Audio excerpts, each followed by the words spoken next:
Guarantee guarantee guarantee ಇದು guarantee news. ಸುದ್ದಿ ಖಚಿತ, ನ್ಯಾಯ ನಿಶ್ಚಿತ. ರಾಜ್ಯ ಸಂಸದರ ಜೊತೆಗೆ ಪ್ರಧಾನಿ ನರೇಂದ್ರ ಮೋದಿ ಅವರು ಸಭೆಯನ್ನು ನಡೆಸಿದ್ದಾರೆ. ಹಾಗಾದ್ರೆ ಈ ಒಂದು ಸಭೆಯಲ್ಲಿ ಏನೇನೆಲ್ಲ ಚರ್ಚೆ ಆಯಿತು, ನರೇಂದ್ರ ಮೋದಿ ಅವರು ರಾಜ್ಯ ಸಂಸದರಿಗೆ ಕೊಟ್ಟಂತಹ ಸಲಹೆಗಳೇನು, ಸೂಚನೆಗಳೇನು, ಇದರ ಜೊತೆಗೆ ಸಂಸದರಿಗೆ ನರೇಂದ್ರ ಮೋದಿ ಅವರು ಕ್ಲಾಸ್ ತೆಗೆದುಕೊಂಡ್ರ, ಯಾವ ರೀತಿಯಾಗಿ ಕ್ಲಾಸ್ ತೆಗೆದುಕೊಂಡ್ರು, ಏನೇನೆಲ್ಲ ಸೂತ್ರಗಳನ್ನು ಹೇಳಿಕೊಟ್ರು, ಇದೆಲ್ಲದರ ಬಗ್ಗೆ ಹೇಳ್ತಾ ಹೋಗ್ತೀನಿ.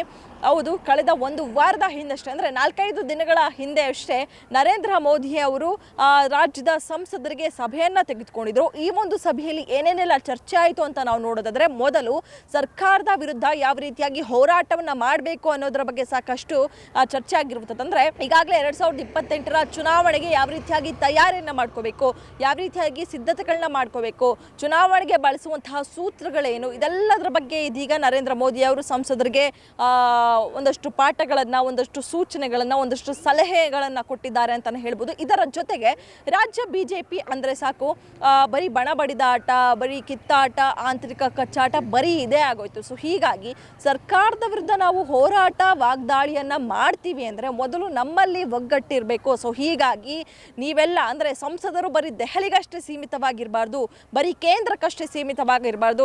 ರಾಜ್ಯದಲ್ಲಿ ಏನಾಗ್ತಾ ಇದೆ, ರಾಜ್ಯ ಶಾಸಕರು ಯಾವ ರೀತಿಯಾಗಿ ಸರ್ಕಾರವನ್ನು ಕಟ್ಟಿ ಹಾಕುವಂತಹ ಕೆಲಸವನ್ನು ಮಾಡ್ತಾ ಇದ್ದಾರೆ, ನಿಮ್ಮಿಂದ ರಾಜ್ಯ ನಾಯಕರಿಗೆ ಯಾವ ರೀತಿಯಾದಂತಹ ಸಲಹೆ ಸೂಚನೆಗಳು ಸಿಗ್ತಾ ಇದೆ ಅನ್ನುವಂಥದ್ದು ಕೂಡ ಪ್ರಮುಖವಾಗುತ್ತೆ ಅನ್ನುವಂಥದ್ದು ಮೋದಿ ಅವರು ಹೇಳಿದ್ದಾರೆ. ಇದರ ಜೊತೆಗೆ ನೀವೆಲ್ಲರೂ ಕೂಡ ಸಂಸದರು ಮಾಜಿ ಶಾಸಕರ ಜೊತೆಗೆ ಅಂದರೆ ಹಾಲಿ ಶಾಸಕರ ಜೊತೆಗೆ ಮಾಜಿ ಶಾಸಕರ ಜೊತೆಗೆ ಉತ್ತಮವಾದಂತಹ ಸಂಪರ್ಕದಲ್ಲಿರಬೇಕು, ಹೊಂದಾಣಿಕೆಯಲ್ಲಿರಬೇಕು. ಯಾವುದೇ ರೀತಿಯಾದಂತಹ ವಿಚಾರ ಬಂದರೂ ಕೂಡ ಮೊದಲು ಸರ್ಕಾರದ ವಿಚಾರ ಬಂದರೆ ಸಾಕು, ಯಾವ ರೀತಿಯಾಗಿ ವಾಗ್ದಾಳಿಯನ್ನು ನಡೆಸಬೇಕು, ಯಾವ ರೀತಿಯಾಗಿ ಹೋರಾಟದಲ್ಲಿ ಭಾಗಿಯಾಗಬೇಕು ಅನ್ನೋದು ಕೂಡ ಸಾಕಷ್ಟು ಪ್ರಮುಖವಾಗುತ್ತೆ. ಸೊ ಹೀಗಾಗಿ ನೀವು ಕೂಡ ಸರ್ಕಾರದ ಹೋರಾಟದಲ್ಲಿ ಭಾಗಿಯಾಗಿ ಅನ್ನುವಂತಹ ವಿಚಾರಗಳನ್ನು, ಸಲಹೆಯನ್ನು ಇದೀಗ ನರೇಂದ್ರ ಮೋದಿ ಅವರು ರಾಜ್ಯ ಸಂಸದರಿಗೆ ಕೊಟ್ಟಿರುವಂಥದ್ದು. ಇದರ ಜೊತೆಗೆ ಅಂದರೆ ಕೇಂದ್ರದ ವಿರುದ್ಧ, ಅಂದರೆ ಸರ್ಕಾರ ಯಾವುದೇ ವಿಚಾರ ಆಗಿರ್ಬೋದು, ಇದೀಗ ರಾಜ್ಯ ಬಿಜೆಪಿ ಸರ್ಕಾರದ ವಿರುದ್ಧ ಯಾವುದೇ ಒಂದು ವಿಚಾರದಲ್ಲಿ ಹೋರಾಟ ಮಾಡುತ್ತೆ ಅಂದರೆ ಸಾಕು, ಸರ್ಕಾರ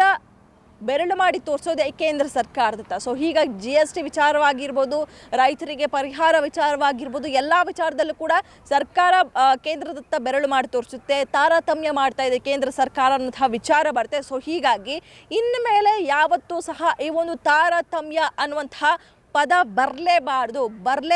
ಅಂದರೆ ನೀವು ಯಾವ ರೀತಿಯಾಗಿ ಸರ್ಕಾರದ ವಿರುದ್ಧ ಹೋರಾಟ ಮಾಡ್ತೀರಿ, ಸರ್ಕಾರದ ಆರೋಪಗಳಿಗೆ ಯಾವ ರೀತಿಯಾಗಿ ವಾಗ್ದಾಳಿಯನ್ನು ನಡೆಸ್ತೀರಿ ಅನ್ನುವಂಥದ್ದು ಸಹ ಪ್ರಮುಖವಾಗುತ್ತೆ. ಸೊ ಹೀಗಾಗಿ ಕೇಂದ್ರ ಸರ್ಕಾರದ ಯೋಜನೆಗಳು ಏನೇನಿದೆಯೋ ಗ್ರಾಮೀಣ ಮಟ್ಟದಲ್ಲೂ ಕೂಡ ತಲುಪುವಂತೆ ಮಾಡುವಂತಹ ಜವಾಬ್ದಾರಿ ನಿಮ್ಮದು ಅನ್ನುವಂತಹ ಸೂಚನೆಯನ್ನು ಇದೀಗ ನರೇಂದ್ರ ಮೋದಿ ಅವರು ರಾಜ್ಯ ಸಂಸದರಿಗೆ ಕೊಟ್ಟಿರುವಂಥದ್ದು. ಸೊ ಹೀಗಾಗಿ ಅಂದರೆ ನರೇಂದ್ರ ಮೋದಿ ಅವರು ಕೊಟ್ಟಿರುವಂತಹ ಸಲಹೆಗಳನ್ನು, ಸೂಚನೆಗಳನ್ನು ಆಲಿಸಿರುವಂತಹ ಇದೀಗ ರಾಜ್ಯ ಸಂಸದರು ಇದೀಗ ಸಾಕಷ್ಟು ಅಲರ್ಟ್ ಆಗಿದ್ದಾರೆ, ಸಾಕಷ್ಟು ಆಕ್ಟಿವ್ ಆಗಿದ್ದಾರೆ ಅಂತಾನೆ ಹೇಳ್ಬೋದು.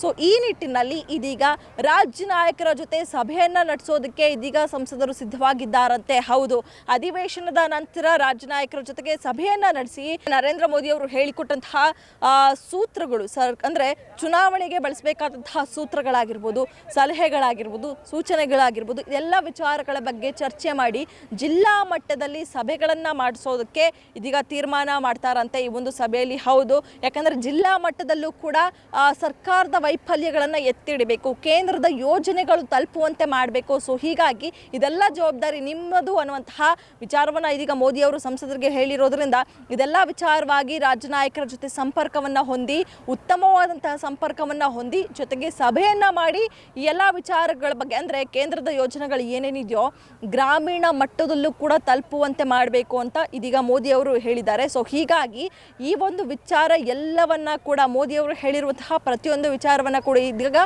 ರಾಜ್ಯ ನಾಯಕರ ಜೊತೆ ಚರ್ಚೆ ಮಾಡಿ ಸರ್ಕಾರದ ವಿರುದ್ಧ ಮತ್ತಷ್ಟು ಯಾವ ರೀತಿಗೆ ಹೋರಾಟ ಮಾಡಬೇಕು. ಇದೀಗ ಚುನಾವಣೆ ಕೂಡ ಹತ್ತಿರ ಬರ್ತಾ ಇದೆ, ಸಾಕಷ್ಟು ಸಮಯ ಇಲ್ಲ. ಸೊ ಹೀಗಾಗಿ ಈ ಒಂದು ಬಣ ಬಡಿದಾಟ, ಆಂತರಿಕ ಕಚ್ಚಾಟ ಯಾವುದೇ ಇರ್ಬೋದು, ಎಲ್ಲವನ್ನು ಕೂಡ ಬದಿಗಿಟ್ಟು ನಾವು ಇನ್ಮೇಲೆ ಹೋರಾಟವನ್ನು ಮಾಡಬೇಕು, ಸರ್ಕಾರವನ್ನು ಇಕ್ಕಟ್ಟಿಗೆ ಸಿಲುಕಬೇಕು ಅನ್ನುವಂತಹ ನಿರ್ಧಾರವನ್ನು ಇದೀಗ ಈ ಒಂದು ಸಭೆಯಲ್ಲಿ ಮಾಡ್ತಾ ಇರುತ್ತೆ. ಸೊ ಹೀಗಾಗಿ ಅಧಿವೇಶನದ ನಂತರ ಮಾಡುವಂತಹ ಸಭೆ ಸಾಕಷ್ಟು ಕುತೂಹಲ ಮೂಡಿಸ್ತಾ ಇದೆ.